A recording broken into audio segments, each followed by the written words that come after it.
بخی که وقت کار است ما اینجا رسیدیم تا هنوز قرار خواه است. ببخشی وای جان که مرد خواب برده این موتر یک نفهمیدیم چه قسم آمدی. این موترک هم دیگه براتون بگویم که چی از دیگه.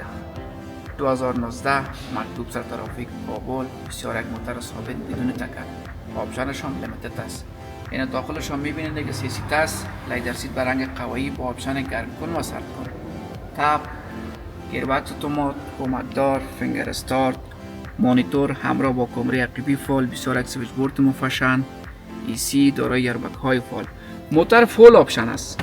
این موتر میتونید که از کجا با دست بیاورید؟ از موتر فروشی خیراندیش، موقعیت قصبه، سرک دوم، موتر فروشی دوم با دست بیاورید.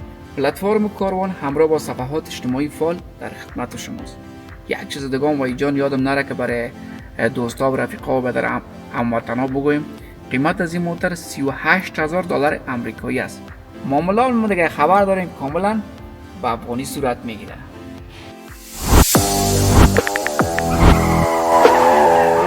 کاروان ایستگاه مطمئن.